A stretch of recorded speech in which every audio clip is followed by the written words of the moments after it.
સાવલીના પૂર્વ ધારાસભ્ય કુમારસિંહ ફરી કોંગ્રેસમાં સામેલ થતા સાવલી કોંગ્રેસના હોદ્દેદારોમાં નારાજગી ફેલાઈ છે। સાવલીના હોદ્દેદારો એટલા નારાજ થઈ ગયા છે કે તેમણે પોતાના હોદ્દા પરથી રાજીનામા આપવાની ચીમકી આપી છે। ત્યારબાદ પ્રદેશ કોંગ્રેસ પ્રમુખ અમિત ચાવડાને રજૂઆત કરવા માટે અમદાવાદ દોડી આવ્યા। તેમણે કુમારસિંહના આવવાથી કોંગ્રેસને નુકસાન થવાની રજૂઆત કરી। જો કે અમિત ચાવડાએ તમામ હોદ્દેદારોને મનાવીને મામલો થાળે પાડ્યો।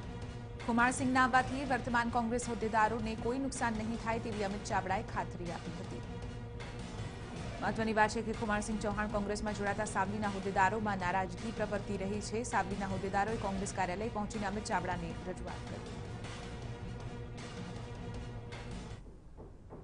અમે લોકો અહીંયા એક સવારે નાનું અમથું એક અફવા હતી કે ભાઈ આ લોકોએ રાજીનામા મૂક્યા છે અને અમને એક મનદુખ જે હતું કે ભાઈ એમના પૂર્વ ધારાસભ્ય જે 2017ની અંદર એ એનસીપીમાં જોડાઈને કોંગ્રેસનો વિરોધ કરી અને એનસીપીમાંથી લડ્યા હતા, એની માટે અમને થોડું મનદુખ હતું અને અમે પ્રમુખ સાહેબને ફોન કર્યો કે ભાઈ અમને મનદુખ છે અને આ જો આવશે તો આપણું કોંગ્રેસ વધારે ડેમેજ થશે।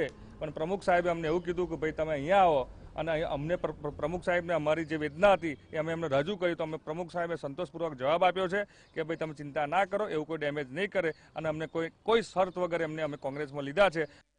તો આજ મુદ્દે વધુ જાણકારી મેળવીશું TV9ના સંવાદદાતા દીપેન પઢિયાર પાસેથી। દીપેન, કુમારસિંહના આવવાથી અન્ય જે સમર્થકો હતા તે નારાજ થયા હતા। આખરે એ નારાજગી તેઓની શેને લઈને હતી અને અમિત ચાવડાની મીટિંગ થયા બાદ શું તેઓને વિશ્વાસ આપવામાં આવ્યો છે કે કોંગ્રેસમાં કોઈ પણ રીતનું ડેમેજ નહીં થાય?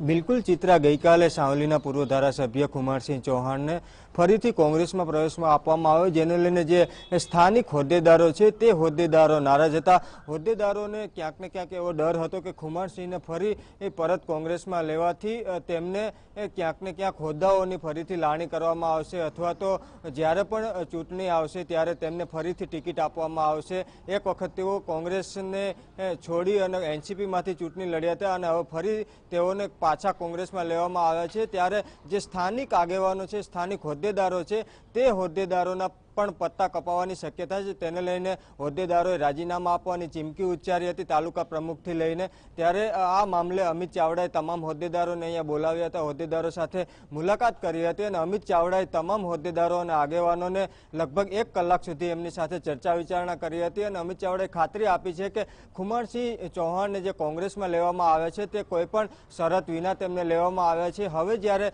ગમે ત્યારે ચૂંટણી આવશે ત્યારે પહેલા જે કોંગ્રેસના જૂના કાર્યકર્તા છે અને હાલના જે નવા હોદ્દેદારો છે તે હોદ્દેદારોને પ્રથમ પસંદગી આપવામાં આવશે। ત્યારબાદ સમજાવટ બાદ તમામ હોદ્દેદારો છે તે મામલો થાળે પડ્યો હતો અને તમામ હોદ્દેદારોએ જણાવ્યું હતું કે અમે કોંગ્રેસની સાથે જ છીએ અને કોંગ્રેસની સાથે જ રહેવાના છીએ। મહત્વનું છે કે જે રીતે ભાજપના જે નારાજ કેટલાક નેતાઓ છે તેમને કોંગ્રેસમાં લેવામાં આવી રહ્યા છે, ત્યારે હવે જે સ્થાનિક કોંગ્રેસના જૂના કાર્યકર્તાઓ છે તે કાર્યકર્તાઓમાં ક્યાંક ને ક્યાંક ડર છે કે જે વર્ષોથી કામ કરી રહ્યા છે, પાયાના કાર્યકરો છે, તેમની સાથે ક્યાંક ને ક્યાંક અન્યાય ન થાય, આવી રીતે જે રીતે પક્ષ સાથે દગો કરી અને જતા રહેતા હોય અને ફરીથી આવતા હોય ત્યારે પાયાના કાર્યકર્તાઓનો વિશ્વાસ ન તૂટે તેને લઈને નારાજગી હતી અને આ નારાજગી પ્રદેશ પ્રમુખની સમજાવટ બાદ દૂર થઈ છે। જી ચિત્રા, બિલકુલ આભાર દીપેન સમગ્ર મામલે જાણકારી આપવા બદલ। તો સાવલીના પૂર્વ ધારાસભ્ય કુમારસિંહ કોંગ્રેસમાં ફરી એક વખત જોડાતા કહી શકાય કે હોદ્દેદારોમાં નારાજગી હતી અને નારાજગી મામલે તેઓ રજૂઆત કરવા પહોંચ્યા હતા, જ્યાં તેમને